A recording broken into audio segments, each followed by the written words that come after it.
This is Whitley Strieber, and this is Dreamland. You have reached the edge of the world.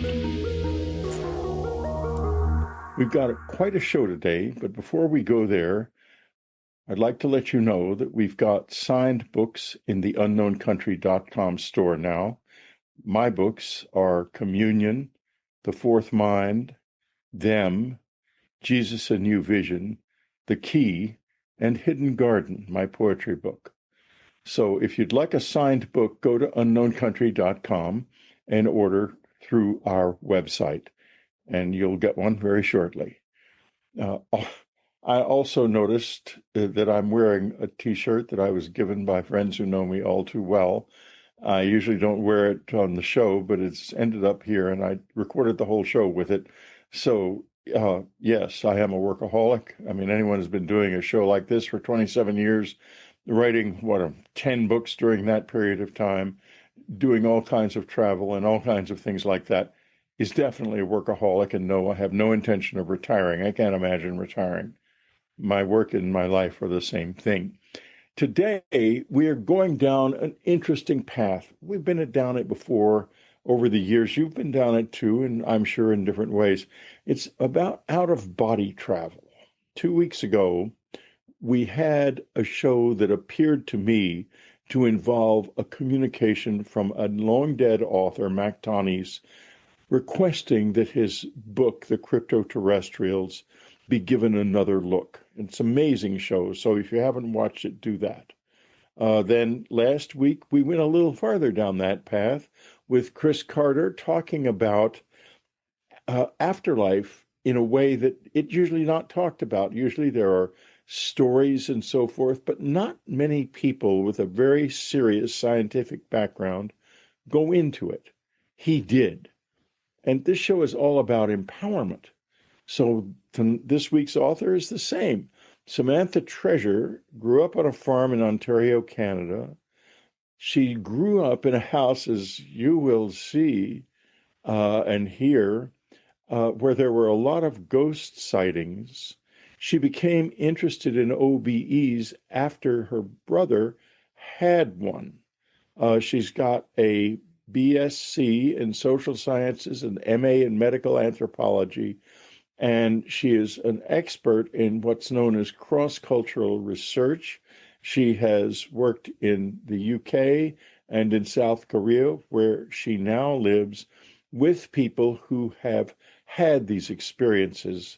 So it's quite an extraordinary experience, actually, to talk to Samantha, and I hope you are going to enjoy it.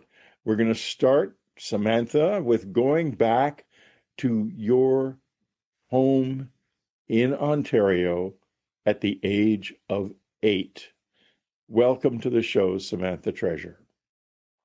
So I was 8 years old, and my little brother was 6 years old, and I was playing in the living room, and he was taking a nap on the sofa, and then he just kind of abruptly wakes up, and he's really excited, and he says, "I've just been outside," and he starts talking about it, and then our mom. So it was kind of open plan into the kitchen. Our mom hears this. She comes in. She goes, "You were just dreaming because you were here the whole time. You didn't go outside." And then he goes, "No, no, I was really outside. I was outside. It wasn't a dream." And he said that when he went outside, he saw our neighbor, Betty, walking towards the house with a cherry cheesecake. And so they were arguing about whether it was a dream or not. And um, I was just thinking about like what cherry cheesecake tasted like because I'd never tried it before, and then within about 2 minutes, Betty knocked on the door and she had a cherry cheesecake, and I was sitting on the floor playing with my toys the whole time. My brother did not get up and look out the window, and even if he had, he wouldn't have seen the road because it was blocked by a sunroom kind of addition to the house. So I just remember standing there and my mind was blown. Like I think this was probably yeah, I don't think any other time in my life my mind had been blown that much to that extent, because I already kind of figured there's something supernatural about the world. There's another side to what Yes. this is rather than what our five senses tell us. And because there had been sort of ghost stories and stuff. And interestingly, some people talk about there being a genetic aspect to this. So it might be that certain experiences are more common in certain regions of the world or in certain families. In certain, I know with like people who experience visitors or contact also often sometimes say a similar thing happened to my mom and my grandmother. And in my family, almost every single person who is descended from my maternal grandfather, who is genetically or ethnically Irish but grew up in Manchester, England. Almost everyone who's descended from him has some sort of wild experiences, whether it's sleep paralysis or OBEs or even poltergeist activity. Uh, there's a lot. There's a lot. Um, so yeah, I think that there's always been something with my family, but it kind of amplified when we lived in this old Victorian farmhouse in Ontario, which was, it seemed like, I don't know, people would say it was like a portal or something. People would come and stay at our house and experience things. So if I had a sleepover, my friends would experience things, either see things or you'd hear something like fall, and then you'd go into the room and nothing was there, nothing had fallen. People seeing shadow figures and just all sorts of stuff. But then this with the OBEs, it kind of, I was like, well, this is completely different for me, because this is something that I can do.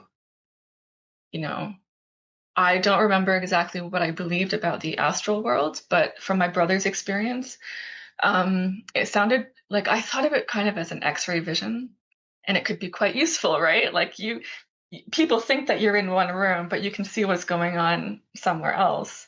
Um, so I thought, okay, I need to learn how to do this. And we had no internet back then. This was like the 90s. Uh, How old were you at this point when you were deciding to learn? I was 8 years old. 8. Yeah. My goodness. Amazing. Okay, well, do tell. So we lived, the nearest library was about 20 miles away in the biggest town in the county. So anytime we would go into town, I would ask my mom, like, can you take me to the library? And I would just try to find, I had no word for this. So I just tried to look in different books, history, geography, all sorts of things to try to find out what this was. And then I found the section on mystical experiences, and I found those old like big black Time Life books, the series.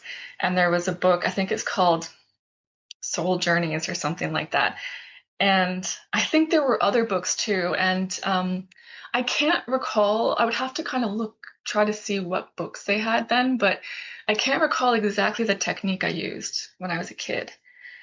But every about every year or so, I would become obsessed with this experience again, and I would spend days or weeks every night trying these techniques. At that So, age. sorry? At that age, and of course you would become good at it if you started so early. No. No? I No. That would have, had a you feeling know, that would be the answer. I think like, oh, that would be great. That would have been great. But then I don't know if it would have, because it can be difficult sometimes. So I won't go into detail. I might maybe talk or write about this later at some point. But when I was 14, I kind of briefly mentioned this in the book that I did have an experience that I later recognized as an OBE. So it seemed to take me that long. So I think it might have been the techniques that created this weird Alice in Wonderland syndrome that I would get before I went to bed. Like I would feel like my body was very thick, like almost like a worm or like concrete or something. And most people that get Alice in Wonderland syndrome, they feel taller or shorter, and sometimes it can kind of change, over seconds or whatever. But I didn't know what it was until just a few years ago. But I think that doing the techniques, possibly because of my age, I'm not sure, might have triggered this instead of an OBE. I did actually have an out of arm experience. So I felt my arm out of my arm, but not my full body. And that was very strange. Well, you know something, when you're working with people with second body, one of the secrets is it's pretty easy to get the arms out, much harder to get the rest of the body out. And so when I'm Mm. working with a group, for example, and we're all on Zoom together, uh, I will get the group to concentrate on on lifting their second body arms. And Mm.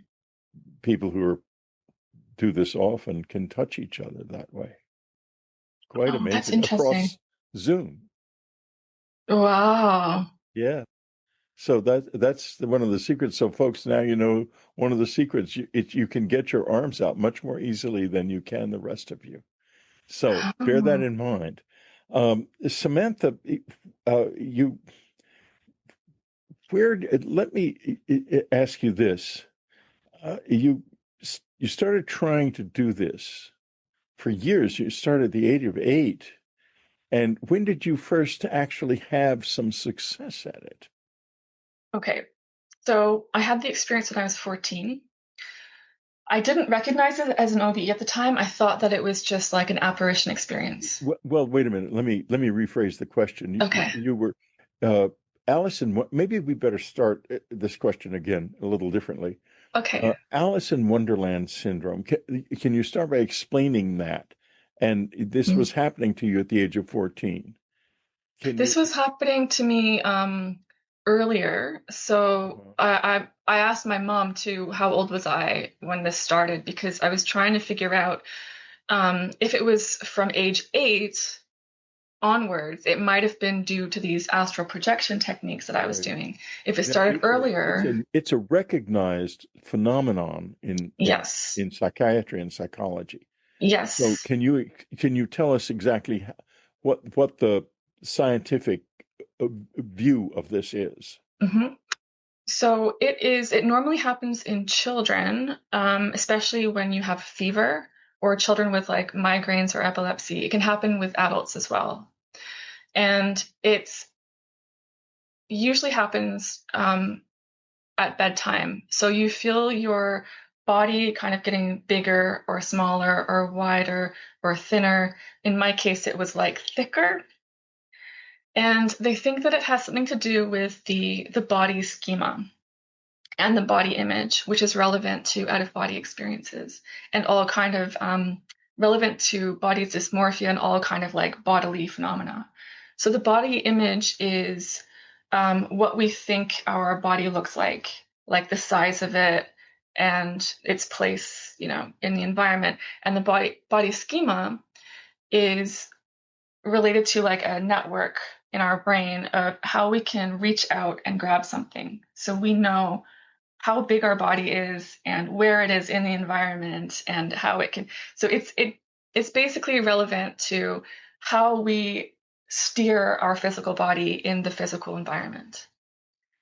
I see. And sometimes when there's fever or something, like lots of different things can kind of cause an incongruence between the two, and you can kind of switch into a different body schema, or it can kind of get confused, and it's basically classed as a hallucination.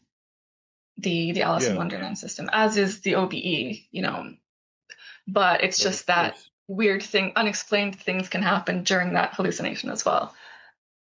we have been building a cultural fortress around the physical world. We've been turning it into a prison, and Yeah. which is it's a disaster. But if you look back into history, there was another disaster that we endured in the Western world, at least for 1,000 years, which is the disaster of the religious dictatorship. And that was a disaster Mhm. too. So we flipped from one disaster to another. We've got to Hmm. figure out a way to not live in that state. But Yeah. before we do that, folks, and we will do it, we have to stop for a moment and take a break for the free side and watch these commercials and do what we say because it's really worth doing. We'll be right back. Have you ever read Communion? Or have you never read Communion? It's out in a new edition, very powerful, a subtly new cover that reflects the fact that the visitors are now looking back at us because they truly are. You can get it from the unknowncountry.com store as a Kindle, as a beautiful, sumptuous paperback, or as an unabridged audiobook read by me. It's the first time in the whole life of Communion that it has been read in full in audio format, and believe you me, I felt that reading. I put my life, my memories into it, and I trust you can hear it in the voice. I sure felt it while I was reading. So get Communion, listen to it, read it. Communion is of central importance to all of our lives. Where is the unknown country? Is it out there in the stars? Or is it also somewhere else? Is it in us, in you? Unknown country, join us today. Go to unknowncountry.com right now and join us. Join the questions. Join the search. Join the adventure. Unknowncountry.com. There's no place like it in the world.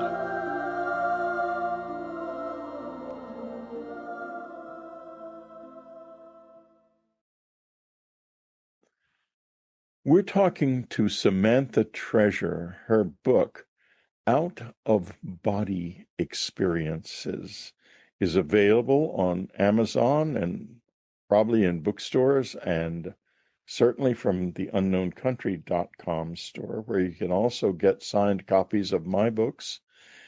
And it is very well worth your time because, unlike the books that concentrate just on technique and are not empowering, but for that reason, because, or the Monroe material, which is so wonderful. I knew Bob Monroe and a little bit anyway, and but you need, in the Western world, you need some kind of empowering basis. And this is a highly empowering book. Samantha, tell me about why did you do this? You want other people to be able to do OBEs, obviously. Is that your primary motive in writing this? Oh, that's an interesting question. It's hmm. I would say I don't promote OBEs. Some people, especially people who are making money off of this and they're kind of growing, uh, they say that everybody should be having an OBE, and I disagree with that. Um, I think that everyone has to choose what feels right to them, and maybe it doesn't, maybe it's not on everybody's path, and that's okay. And it's it doesn't make it more or less valuable than having an OBE. There's so many different types of altered state experiences or mystical experiences that are, I would say, like they can be just as valuable as the OBE. Also, so what I wanted to do was I was kind of frustrated by the marketing side of it, saying everyone should have this because I'd spoken to people who had had an OBE and it didn't have a good effect on their life. It made them very fearful and there's ways that you can kind of work with that and integrate your experience. But I just feel like if you kind of let like say if you say this is a technique everyone can use, which I don't think it exists. It depends on the person. But if everyone started to have OBEs, in my experience, a lot of people would become very egotistical. Some people would use them to spy on others or try to gain power. It's just the nature of humanity. Like, not everyone has the best intentions. Um, Right. and I don't think having like an amazing OBE can necessarily make you a good person. Sometimes I've talked to people who they say that it made them a worse person, that they started to treat others who couldn't do it with disdain, like they were better than them and they were using them and doing all sorts of things. So I wrote this book because I wanted to show that there's a huge variety of ways that you can have the experience, ways that you can kind of approach it and interpret it and act within the experience, and ways that you can integrate the experience, whether it's in a scientific way or spiritual or religious way. So I spoke to people like I spoke to contactees in 2015 for a year. And did some field work with Ekankar, a new religious movement, and one of their core practices is soul travel. And interviewed shamans and witches and people from all walks of life because I was frustrated with people pushing a certain narrative, which is generally a new age narrative. And there's nothing wrong with new age. I think new age people who follow new age are lovely in general, but there's a tendency that if anyone has a negative experience, it's due to having a low vibration themselves. Whereas I didn't find that actually in my research. It seemed to be more like random or incidental. I agree with you. I had an experience with uh, a lady who was a very big New Ager, and I was with her and the daughters of a friend who had just died of cancer. And this lady said that it was her fault that she had had cancer. And I thought to myself, there's something very wrong there, Yeah. something very wrong. Yeah. And so I'm quite wary of that movement. I need, Hmm. when people want to be on my show and they're channeling this and channeling that, I'm very hesitant. I don't usually have that. Uh, Yeah. and this is the reason why we're exploring it. But Hmm. so you've had this journey. When have you tell us a little bit about your own OBEs and what you have experienced uh, uh, with this, because you must have had some, and at the end of the show, we'll talk more deeply about this. But tell us Hmm. about some of the experiences that convinced you on a personal level that this was real. Well, define real. So, Okay, that's a do you, path we can go down eventually. But I have okay. another friend, Riz Verk, who will argue that there Oh, isn't yeah, I know anything him. real. And you might Yeah. know Riz's work. Yeah. He's the master of simulation theory. Yeah. Okay, but that's another story. We won't define real, but yeah, let's see. Let's when you talk about, let's go way back to the age of 8. Your Hmm. brother leaves his body. He Hmm. sees someone coming down the street who does show up at the house shortly thereafter. Yeah. Define real in the context of that experience. Right. Because I think this is what most people think, or what most people are thinking when they say real in the context of an OBE, that the OBE space and what you see reflects what's actually there in the physical world, which isn't always the case. But I would say that seeing something like that, like my neighbor with the cherry cheesecake, that shows that it's real in the sense that we can use it. It's kind of like the back rooms of reality. So I I spoke with Rizwan Virk as well about the simulation theory and about OBEs and everything because with my OBEs, I eventually started to come to the conclusion that, maybe there's some sort of simulation reality involved. Whether or not it's to do with computers, so even Rizwan thinks it might not be computer based. It could be something that we have no concept for. But reality might work in a similar way to a simulation. And the OBE is kind of like the back rooms. You're kind of going into the code of reality and seeing what's there. And scientifically speaking, what you're seeing in an OBE is based on spatial memories. So it's kind of a placeholder. And I think of it as like cache files, in a computer on the internet. So you visit a website and you're connected to the internet and you can click on links and everything. And then you have cache, the computer has cache files of that website. So even if you're offline, sorry, you can go into the website and you can see the website, but it's not actually the live version of your five senses or of the live internet.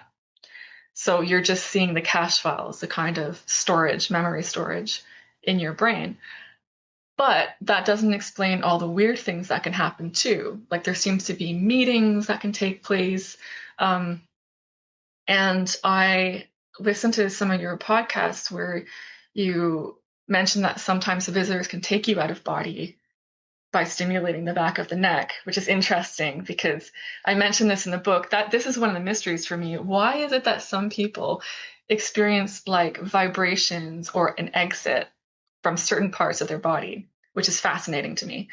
And then you mentioned also that you think that the orbs are us, which I came to the same conclusion too, because with OBEs, when you're in an OBE, sometimes you're like an orb. You feel like you're an orb and you're just moving around like a floating camera or something. And then sometimes you seem to have this other double body. Yeah, you mentioned so you wanted to hear about some of my out of body experiences that made it real. Yeah, that made it seem real to you. Okay. And I'm going to have to get Riz back on the show, and because I've had him on a number of times. He's a good friend, and I, Yeah. we've never actually discussed this, but I want to discuss it with him because it's a really interesting question. And if when you were talking and describing this, I thought to myself, if this is a simulation, then we are the pieces on the board. We are not the Yeah. simulators. Therefore, Yes. we Yeah. are not going to be able to figure out how this simulation works. And I'm haunted by my wife's one of the first things she said after and my listeners know all about this, Samantha. You may Mm-hmm. not, and that's fine. I don't want to go down this road very far, but she said one of the first things she said after she very skillfully returned from after death, Hmm. improvably, in fact. Yeah. Uh, she said, "Whitley, it's a game." And I said, Mm. "What do you mean a game?" She said, "Is it?" And my implication was, "Is it sort of, like people just fooling around with our lives?" And she said, "It's a serious game." Wow. Yeah. Yeah, that And I resonates. think you're onto something. I think you're real close to this game, and you're close to the edge of the board, and you're like in Charles Fort, Yeah. you're the beast at the edge of the field looking through the fence. Maybe that's why my experiences stopped. So not the all OBEs, but a certain type of experience that I was having. What So has I'll just kind of quickly describe my OBEs and then get to Yeah, this one specific type that I started to have. Okay, so the first one I had when I was 14, I woke up in the middle of the night and everything in the room was like blue, as if I was wearing blue tinted shades. And I sort of turned on my side and I saw someone sitting in my bed. And then they sort of realized I was awake and looked at me, and I tried to touch them and they disappeared. And the reason why I now think that was an OBE is once I started to have them more regularly, some of them were like bluish. it would be like this bluishness. And I also had this great sense of peace, which I never had in that house because it was so haunted. I mean, anyone that slept over there would say there's like I saw an arm floating through your room going out the window or something. I saw a shadow person in the doorway, and like all these things. One girl actually woke up in the middle of the night screaming and wouldn't say why, and just my mom had to call her mom to come get her. So I would sleep with the covers tucked in over my head every single night with a little like oxygen tent, and I would always stay like that until the morning. But on this particular night, my covers were like folded very neatly across my chest, as if somebody had come in and like tucked me in, which my parents wouldn't do, or what I had in my system, right? And then even if I woke up in the middle of the night in my little cocoon, I would still be absolutely terrified because I would think, okay, now I'm going to start hearing the footsteps up the stairs, which others heard as well. They would always stop halfway up the stairs. Nobody knows why. So there were this kind of sense of peace, and almost like floatiness is also very common to OBs. And going forward, I had another kind of brief similar experience where I was kind of crawling. I saw my cat who had just disappeared a week before. And I seemed to see the house a week in the future because my family was moving and they hadn't packed everything, but I saw everything in boxes in my experience. But then it wasn't until I was 26, that's when I started to have lots and lots of OBEs frequently. It's like I unlocked something. I feel like I programmed my brain. When you say unlocked something, can we unpack that a little bit? What does that mean to you, the word Yeah, unlocked? sure. So 'cause I think about this a lot because remember, since I was 8 years old, I've been trying to have OBEs. So why did it take me so long? And there were times where I got really close, where I would start to get the vibrations, or I'd start to feel like things kind of. I once felt someone holding my hand, but I think it was the. I think it was the fact that my schedule was very flexible at the time. I feel like to start to have this experience, you need to have kind of training wheels. You need to have the right kind of environment for it. And then once you start to get going, you can kind of take off the training wheels and you get used to it. And you kind of program yourself. It just starts to automatically happen.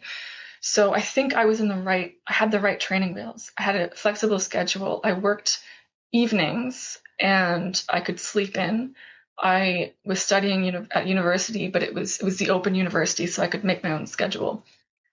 And so I was able to do this practice at night and then sleep in, and nobody was bothering me to go to school or go to work or anything like that. So I think I just felt very comfortable and that I had the capacity to do this. So I was trying Robert Monroe's technique from his first book, which we'll talk specifically about techniques later. But I was trying every night for 2 weeks, and it didn't work. So on the final night, I just kind of gave up, and I went to sleep as normal. And suddenly, I like woke up downstairs in the hall, and I was trying to work out how I got there. And I go into this like sort of in more detail in the book, but basically I was trying to work it out, and I decided I'm just going to go back to sleep. But as I touched the banister, I just got this really strange feeling of a presence, like there was a presence upstairs. And now I think that presence might have been me, my body. I'm not sure, but I had this kind of weird feeling like this is definitely my home, but something feels off. And my body actually felt warm and again, very floaty and like comfortable. And it was the middle of winter and the house was like freezing. It shouldn't have been warm. And there was also the bluishness again, too. Everything seemed cast in this beautiful blue hue. So I went to go wake up my flatmate, but he wasn't in the room. And that's when, first of all, I thought, I'm in somebody else's flat by accident. And then I thought, no, that's impossible. And I see my flatmate's gym bag on the floor. And he worked in a Japanese bank. And I think he had quite a good position too. And I thought, okay, there's three men in the room. And I thought, I think I'm awake this whole time. And I start to think that they've kidnapped my flatmate for ransom or whatever people do with bank employees. And I said something like, well, what have you done with him? And there was two guys at the door looking out at the balcony, and they kind of looked at me and glanced at me and then just seemed really uninterested and looked back out the window. And then there was a guy sitting on the bed who just kind of laughed at me, like in a really unkind way. And I started to leave, and he got up and grabbed my arm. And that's when I started to get these vibrations that usually happen before an OBE, like as you're coming out. But this happened at the end of it, and my ears popped like when you are in a plane and it lands. So then suddenly I was just like awake in bed, wondering what in the hell had just happened. Um, and then I started to have like lots of OBEs. And a lot of times I would have this experience where I would just separate from my body and I'd be in my bedroom. I kind of float around. I never wanted to look at my body because I thought that I would freak out. So I tried to avoid that. And I was also scared to maybe see other entities. So sometimes I would kind of keep my eyes closed. Not sure how that works, but you kind of keep your astral body eyes closed until I felt like I was away outside of my bedroom. Because I eventually for some reason, switched rooms with my flatmate. I think because it was warmer. And so I ended up in that room where those three intruders were. And I didn't want to see anything like that. When you say intruders, can you Yeah. expand on what that was like and what they weren't actual physical intruders. They Well, I thought the whole time that this happened, I thought that they were. I thought that I was in my physical body. And I'd never sleepwalked before, but I thought maybe that's what happened. I just didn't know what this was, but it wasn't like a lucid dream or anything like that. It was just, I just thought the whole time, I just thought I'm awake. So I thought that these were intruders that had somehow like kidnapped or done something to my flatmate. Yeah, that's what I thought you'd said, and it was a Yeah. little hard to tell, but they weren't. They were something else.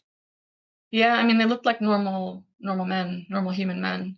And I never told my flatmate the story because he would think I was Yeah, crazy. but they didn't.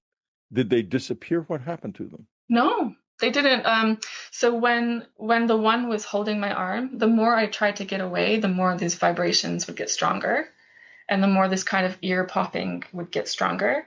And then suddenly I was just like that. I was in bed awake. And it wasn't like when you normally wake up from a dream and you're kind of groggy and this is Hmm. gradual process. It was just like that. And that's what a lot of people say about OBEs is that you can come back to your body like, as your astral body to your physical body and kind of come back in. A lot of times you just snap back and you're just awake.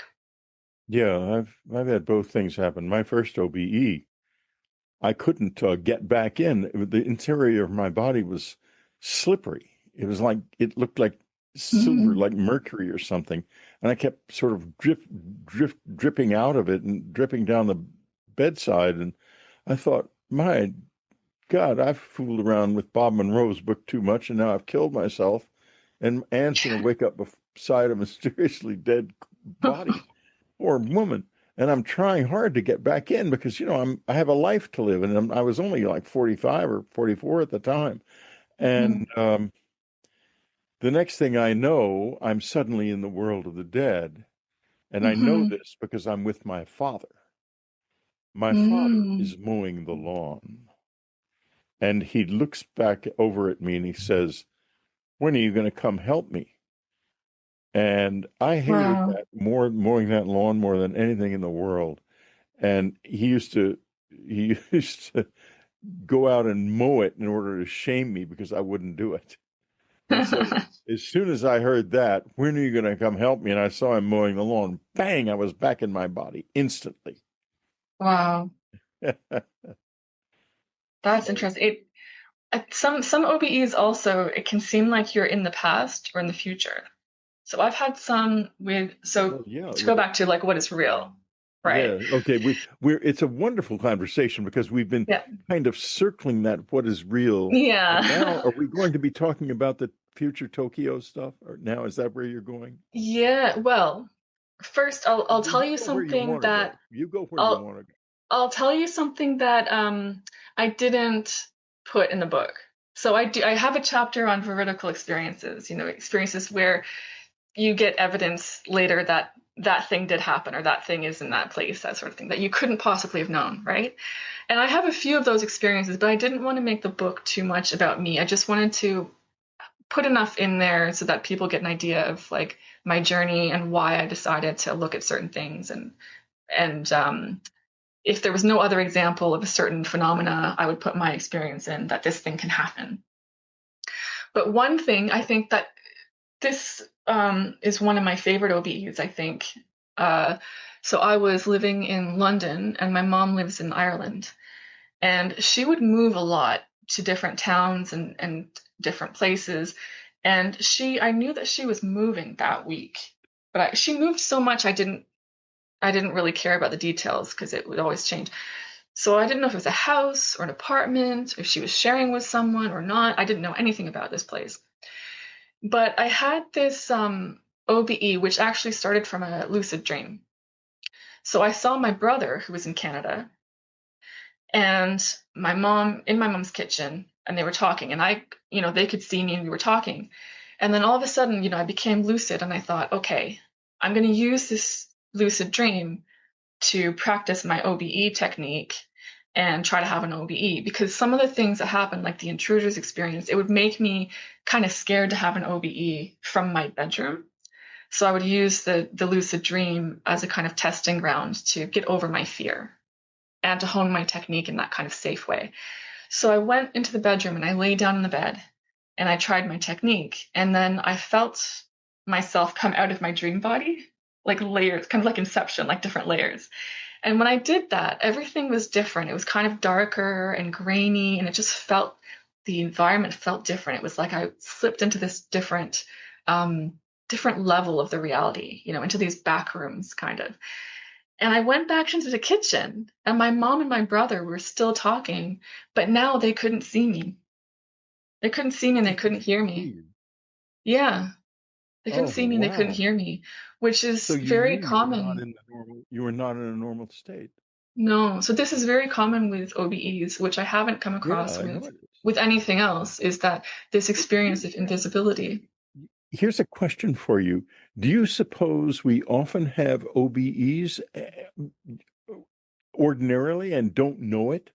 Because Yeah, uh, absolutely. yeah, Yeah. let's talk about that a little bit more deeply in a moment. Because Okay. right now, the free side of this show are going to be listening to something else. We'll be right back. The Fourth Mind, Whitley Strieber's explosive new book.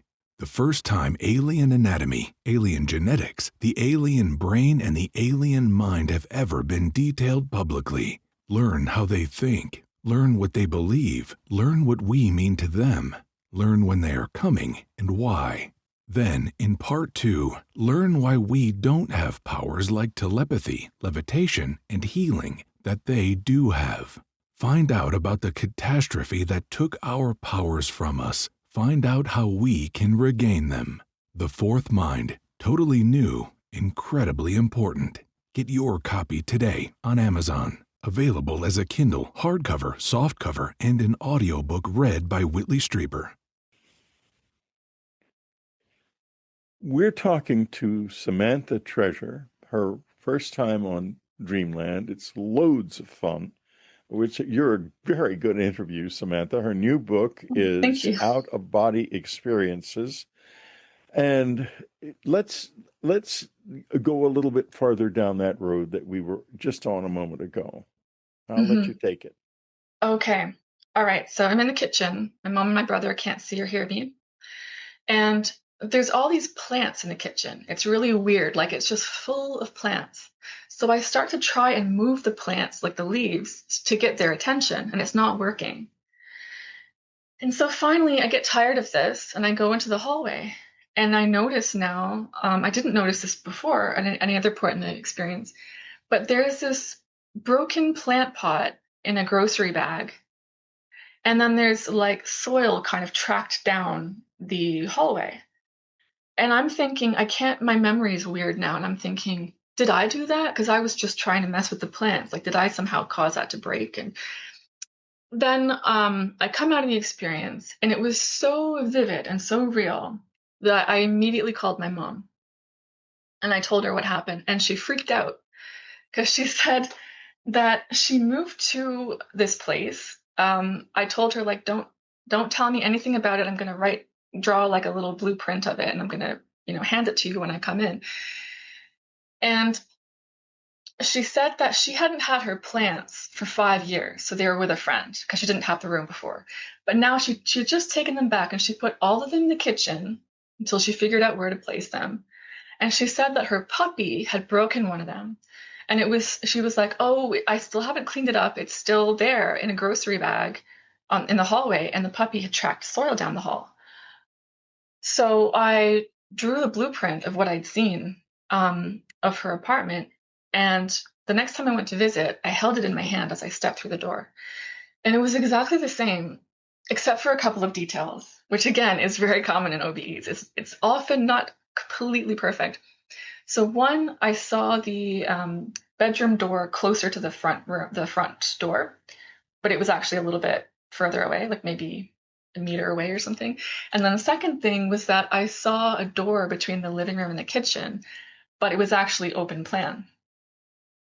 And so that was an interesting point. But that made me think, well, okay, because I think it was around the time that I just started university, maybe, and I was trying to find like scientific explanations for things.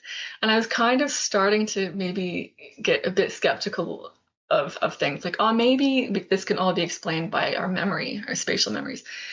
But then this experience was like, no, there's something to do with like telepathy involved. This is connecting us in some way. It's like the astral internet. Yeah, there is something.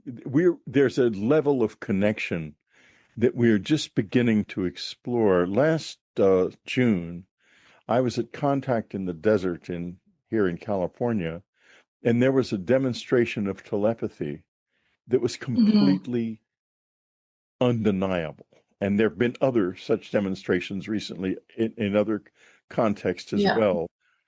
This is becoming, what's happening is the human species is being born into a new reality, and people like you who are exploring this seriously and not going off down vague paths that we discussed earlier are really in the forefront here. And books like yours, which are so profoundly empowering, they're in the forefront too. She smiles happily, hoping, well, maybe that'll get some sales. And I hope it does. That's right. I mean, as you probably know, authors don't make a lot on each book sale, unfortunately. Oh, no, that's very true. And also, folks, she's got like 6 reviews. Now, a lot of you are capable of writing beautiful reviews. You read this book and give her a review because she needs them. And we do too, because we're not going to do this unless we get to a critical mass of not belief, but of capability. And it's a different thing. Capability, a critical mass of capability where more people are telepathic, more people can do OBEs, more people have provable relationships with our dead, and somewhere along the line, someone figures out who those weirdos who are painting, in the painting behind me are. I mean, I'm not Anne, the other weirdo. Anyway, let's roll on here. We're sort of in the right space to talk about something you call cultural kindling. Why don't you talk about that concept a little bit that's in the book? And okay, so that is a concept written about by medical anthropologists Tanya Luhrmann and Julia Casaniti about, I think, 11 or so years ago. And they acknowledged that all over the world, in different cultures, there's some experiences are more common in some regions or some cultures in others or some groups. And that could be genetic as well. Like for example, sleep paralysis is quite common in Southeast Asia, which could be due to genetics that they have there. And there's certain experiences that are very common all over the world. So sleep paralysis one, dreams are another one, right? But then, for example, there's certain groups of Christians, like in the US, who through prayer, through attending to their senses, they can start to hear God. And through attending to other sorts of symptoms or sensations in the body, those sensations start to become more, it's like the threshold to experience them lowers as you put more attention on it. And there's all these different kind of features and things that come together to create this cultural kindling effect, which is biology. So some people could be more biologically susceptible to experiencing certain things, to have like a high absorption, where they can kind of switch mentally from this physical world into kind of an inner world or an alternate world. And practice. So the more you practice something, the more ingrained it becomes, you become conditioned. And then all of these things kind of come together to allow you to experience a certain phenomena and a style of the phenomena, depending on your personal history and the practice and so on. So that ties in with out-of-body experiences as well, I think. And I think this is how I kind of programmed myself to have OBEs, because I was doing Robert Monroe's technique, which I guess I'll describe his technique. I think I kind of like over the years kind of tweaked it a little bit to my own sort of style. But you close your eyes and you try to relax each part of your body one by one. When you feel like your muscles are completely relaxed, then you can go on to the next stage, which is you imagine that you're focusing on a point of just a little point, a spot somewhere behind your closed eyes. And then that point goes farther and farther away. And you can even imagine it goes into another galaxy. And as you're doing this, every now and then you're reminding yourself that your awareness is still within your physical body. So I kind of think of this as almost like a keyboard shortcut, that you're doing two things and you're pressing something else and you're kind of, unlocking a different program kind of pops up. So you're sort of confusing your brain a bit, that you're focusing really hard on something. And you're also reminding yourself that you're embodied. And you're switching between the two. And what I incorporated later was, which I actually got from an OBE. So I heard somebody behind me tell me to do this in an OBE, which was interesting. And they said to move your eyes back and forth. And so I incorporate that into the experience too. And I think what all of that does, because your eyes are closed and your eyes are tired from doing this, it allows you to switch into that other world, because your five senses are no longer reliable enough to present you with reality. So that's what is going on a lot of times when we have an OBE. It's the brain or the body has this kind of backup plan that if something happens, whether it's through drugs or an accident or meditation, you can switch into this backup model filled with your memories to kind of temporarily fill in that sensorial reality, so that you know where you are and you know what's around you, and you can plan, your next move. One of your chapters talks about OBEs where people want to interact with others but can't. And I've had both kinds of OBE. I've had OBEs where I interacted very extensively with someone. This is in one of my books, I believe, A New World, and my listeners know the story, so I'll just very briefly mention it to you.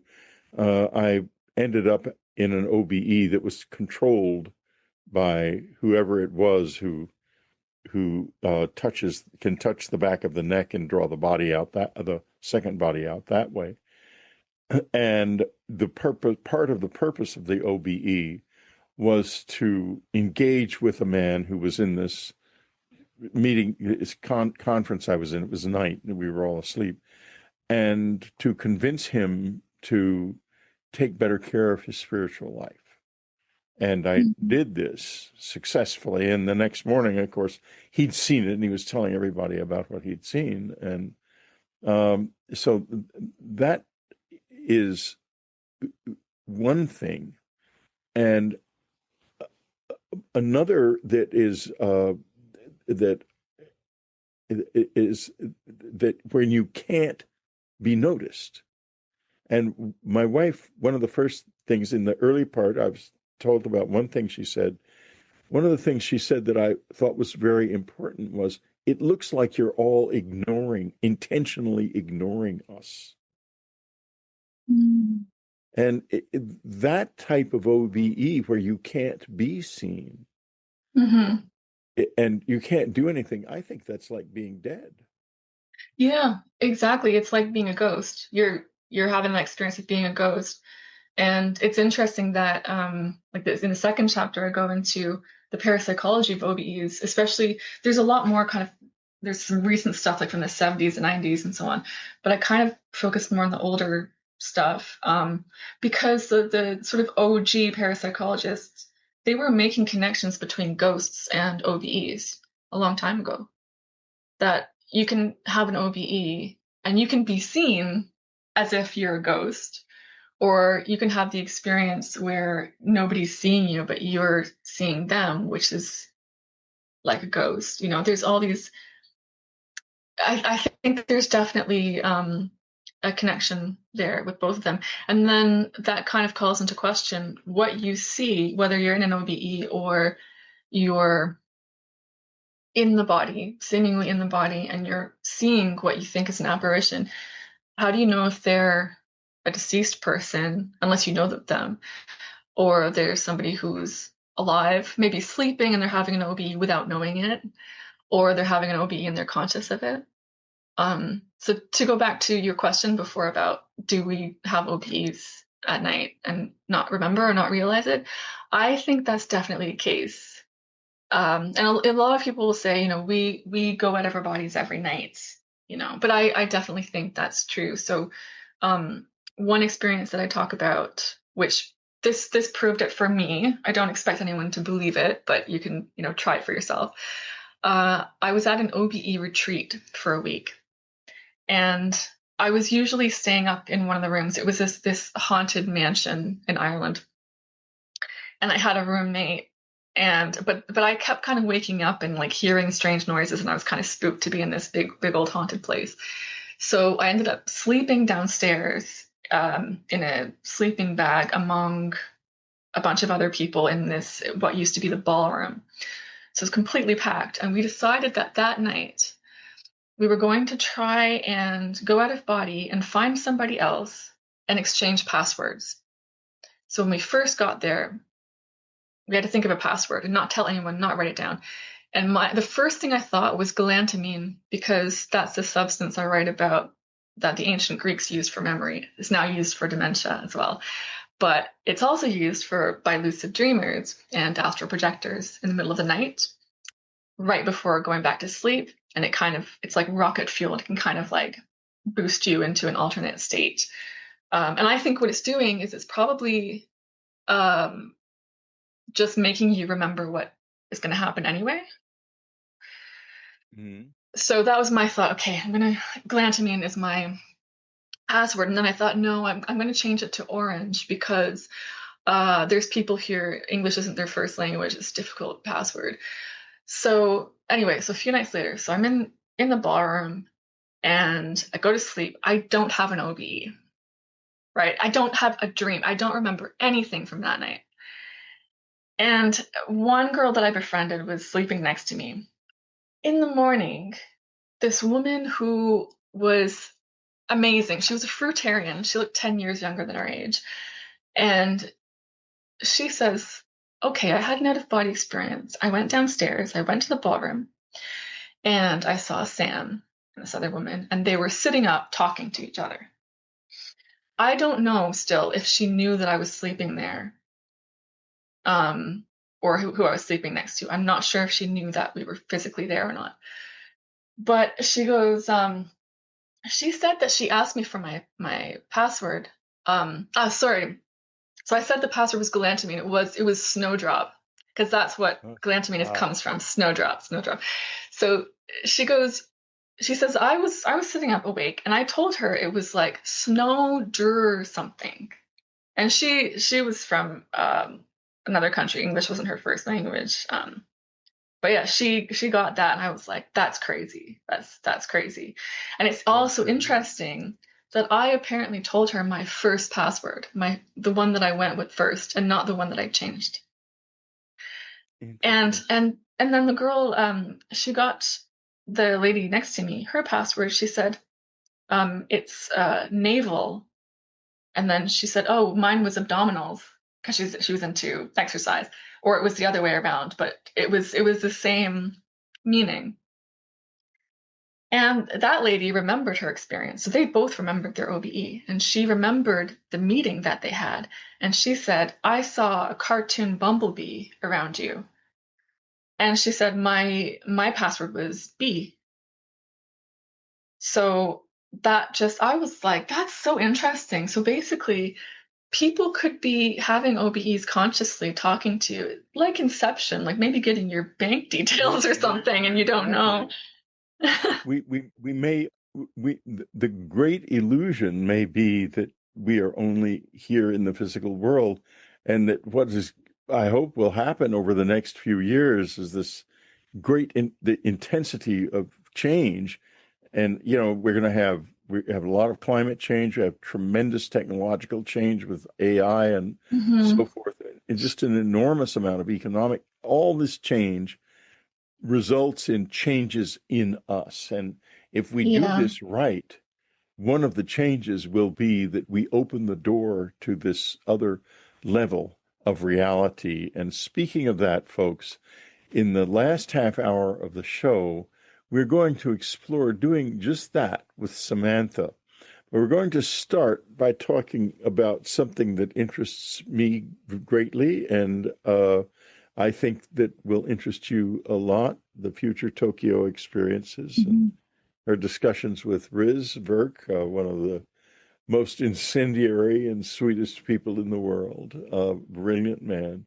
So those of you on the free side, thank you as always for coming and being with us on Dreamland. Thank you for listening. Dreamland is brought to you by Unknown Country and its family of subscribers. Our news editor is Matthew Frizzell. Our site coordinator is Amy Safrankova.